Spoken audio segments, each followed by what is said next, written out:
بسم اللہ الرحمن الرحیم وبہ نستعین۔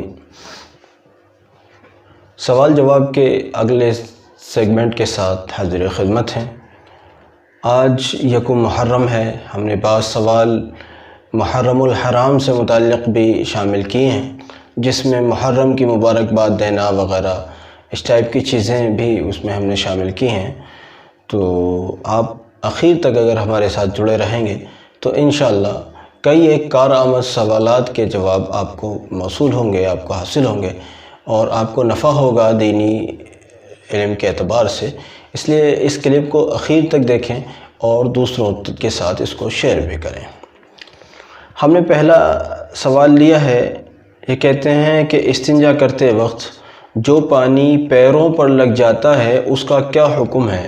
آیا وہ پاک ہے یا ناپاک ہے؟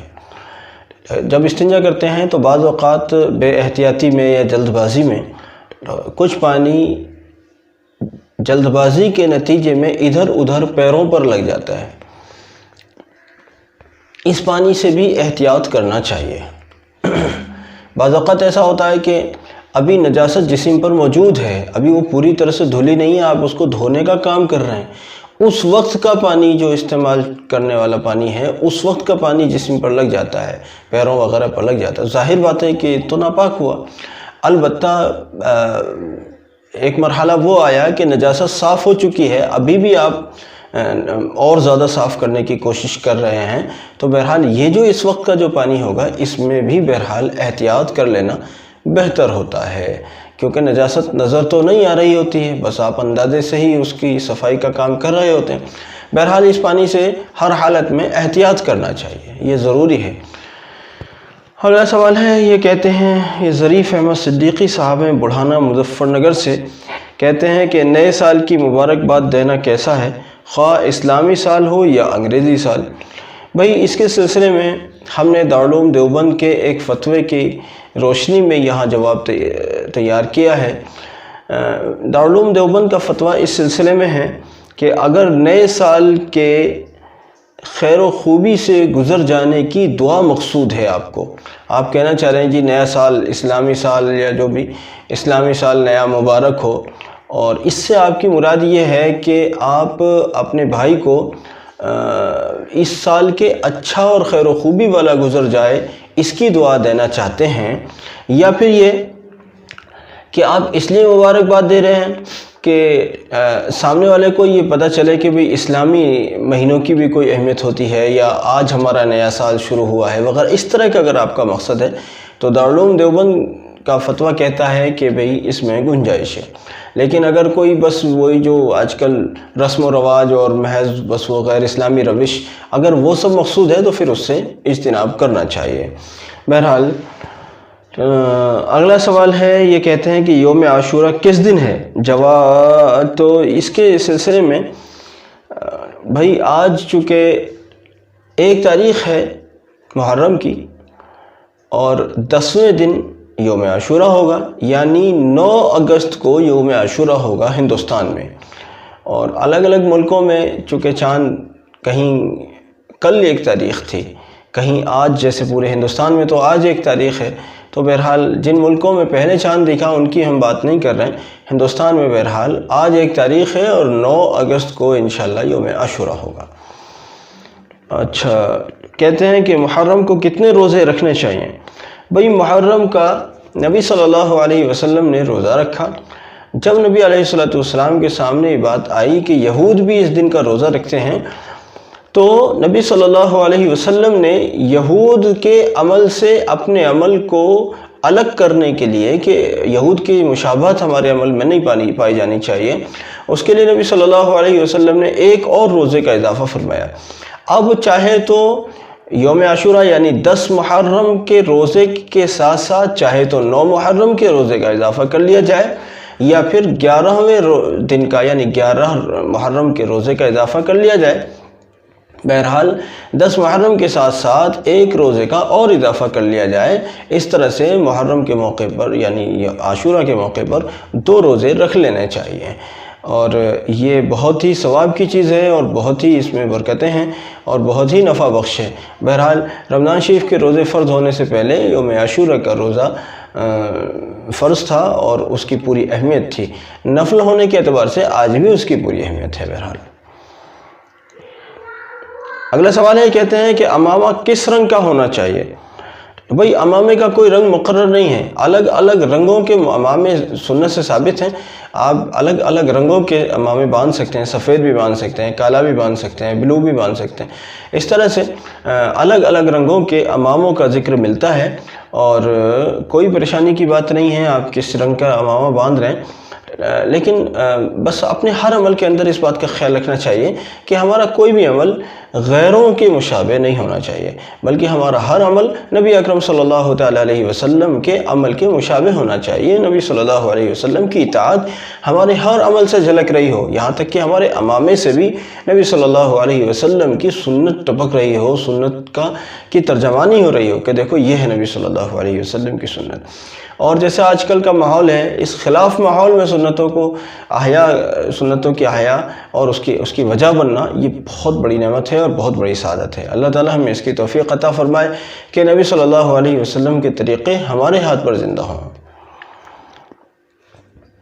اگلا سوال بڑا اہم سوال، کہتے ہیں جان کا بیمہ کرانا کیسا ہے؟ بھئی بیمے میں چونکہ سود پایا جاتا ہے، بلکہ علماء تو کہتے ہیں کہ اس میں جوا بھی پایا جاتا ہے، تو بہرحال بیمہ کرانا درست نہیں ہے. بیمہ کرانا درست نہیں ہے. بیمے کی شکل میں جو بعد میں اضافی رقم ملتی ہے وہ کسی صورت جائز نہیں ہے، کیونکہ اس میں خالص سود ہے وہ، اور سود تو اسلام میں بالکل بھی جائز نہیں ہے. اس لیے بیمہ کرانے سے بچنا چاہیے. اللہ رب العزت حفاظت رکھے. اگلا سوال ہے، کہتے ہیں قسطوں پر موبائل یا گاڑی خریدنا کیسا ہے جبکہ قسطوں پر لینے کی صورت میں مہنگا خریدنا پڑتا ہے؟ قسطوں پر خریدنا جائز ہے. اس صورت میں جائز ہے کہ کسی قسم کا سود نہ ہو. بہرحال اگر کوئی فون 10,000 روپے کا نقد میں ملتا تھا اور قسطوں کی وجہ سے وہ 11,000 11,500 کا ملتا ہے، تو یعنی انہوں نے قسطوں پر مہنگا بیچنے کا ہے، وہ مہنگا بیچ رہے ہیں، تو بہرحال اس کا مہنگا بیچنا ان کے لیے جائز ہے اور آپ کے لیے خریدنا جائز ہے، بشرط کہ اس جو اضافی رقم ہے اس رقم کا نام سود نہیں ہو.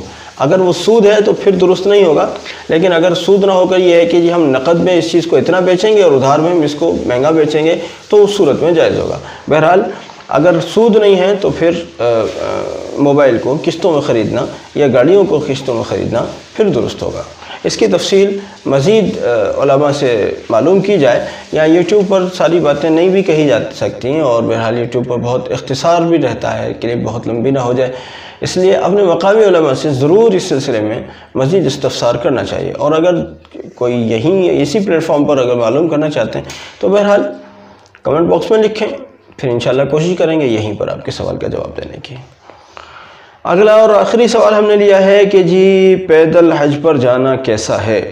آج کل چونکہ حاجی شہاب کیرلاوی پیدل سفر پر نکلے ہوئے ہیں، اللہ ان کے سفر کو قبول فرمائے، تو اس لیے یہ سوال بہت زیادہ چل رہا ہے آج کل کہ جی پیدل سفر حج پر جانا. تو بھائی ایک حدیث اس کے سلسلے میں پیش کی جا رہی ہے علماء کی طرف سے، تو اس حدیث کے اندر پیدل سفر کرنا کوئی ناجائز تو نہیں بیان کیا. اگر شہاب بیچارے اگر حج پر نکلیں تو شہاب کی کوئی عالم تو ہے نہیں، کوئی مفتی تو ہے نہیں وہ کہ بھئی وہ کہیں سے اسلامی کوئی کورس کر کے آئے ہوں یا اسلامک معلومات رکھتے ہوں. بیچارہ ایک عام آدمی ہے، اللہ نے ان کے دل میں بات ڈالی، وہ بہرحال اللہ کی محبت میں نکل کھڑے ہوئے. اس پر اتنا واویلا مچانے کی ضرورت نہیں ہے.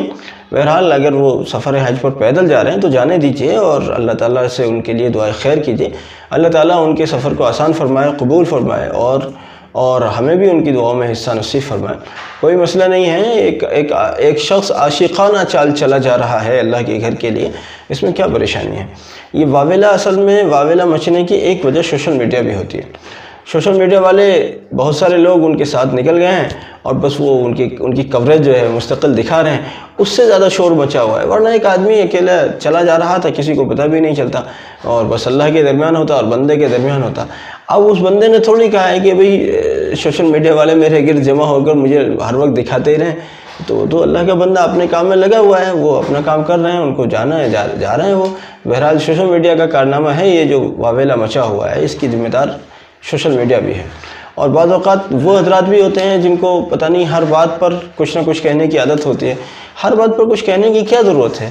کوئی ناجائز کام تو نہیں کر رہا۔ لوگ ایوریسٹ پر چڑھتے ہیں، کسی کا کوئی فتویٰ آیا؟ ان میں سبھی غیر مسلم نہیں ہوتے، سبھی غیر مسلم نہیں ہوتے۔ لوگ پیدل جماعت میں جاتے ہیں، کسی کی ہمت ہے جو فتویٰ دیں؟ کسی نے فتویٰ دیا؟ ایک آدمی حج کو نکلا ہے تو اس پر فتووں کی لائن لگی ہوئی ہے۔ اور یہ فتوے دارالفتہ کے فتوے نہیں ہیں، یہ فتوے سوشل میڈیا کے فتوے ہیں۔ بہت بار تو سوشل میڈیا کے فتوے ہیں، سوشل میڈیا پہ بیٹھ کر لوگ فتوے دے رہے ہیں۔ دارالفتہ سے دارالعلوم دیوبند وغیرہ بالکل خاموش ہیں، کوئی مسئلہ نہیں ہے، کوئی جواب نہیں آیا وہاں سے اس طرح کا۔ بہرحال اللہ رب العزت حاجی شہاب صاحب کی کاوشوں کو قبول فرمائے اور سنت شریعت کے مطابق ہم سب کی زندگیوں کو آراستہ فرمائے اور ہمیں گزارنے کی، سنت شریعت کے مطابق گزارنے کی توفیق عطا فرمائے۔ وما توفیق الا باللہ۔